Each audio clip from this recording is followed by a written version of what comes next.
Hi, I'm Will Sanderson, Communications Executive here at the AIC, and earlier today I had the pleasure of speaking to Peter Lowe, Manager of BMO Real Estate Investments, about investing in property with investment companies.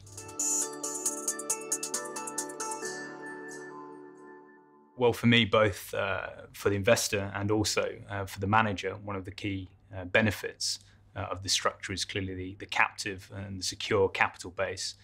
Real estate generally is a medium to long-term game, and having that captive capital base allows a manager to really realise all of their business plans for the underlying assets. There's less requirement to be pushed and pulled by virtue of capital flows, and you can focus really on the asset base rather than perhaps on liquidity management. The structure itself actually gives liquidity for the underlying investor through being able to trade the shares on the stock exchange. And also because of that captive capital position, you are able to secure prudent levels of leverage on the company, which in an environment where you've been able to secure debt at far lower rates than the initial yield on the asset class has helped to boost returns. First and foremost, our investment philosophy leans very heavily on value in the real estate, so value in the residual, rather than perhaps in the lease contract. So we look for sustainable income. And what I mean by that is that if the lease comes to an end, if a tenant goes bust, if you're able to re-gear a lease, there is a breadth and a depth of alternative occupiers to take that space. We also look at ownership structure. Are we owning the freeholds of these assets? Are they flexible enough to hold through various cycles? In terms of the sectors, we've followed kind of a thematic process to investing.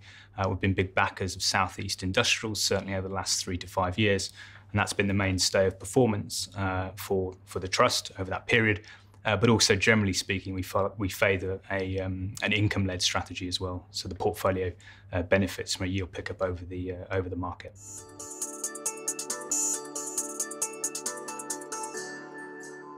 From a personal perspective, it's difficult to see the economic benefits at all of Brexit. I think for the market generally, uncertainty is a real menace. It's a real problem for UK business.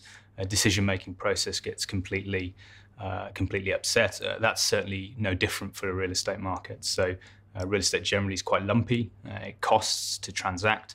It's a significant capital commitment. And the same is true also of our tenants as well, who, we as landlords are looking to them to sign lease commitments for 5, 10, 25 years. And you're not going to go into that process lightly in an era of such uncertainty. I think for individual markets, certainly some areas of the markets look a little bit more exposed than others. We can talk about headwinds for central London offices, for example, and obviously anything that continues to upset the consumer.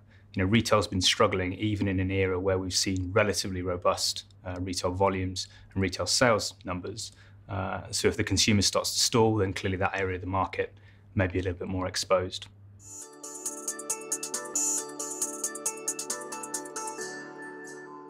UK real estate's had a pretty good run. We've had around about 10% per annum from the asset class itself over the last 10 years, but that number has started to slow significantly. So the brakes have been on over the last 12 months. We've got about 3% from the market over the last 12 months to September.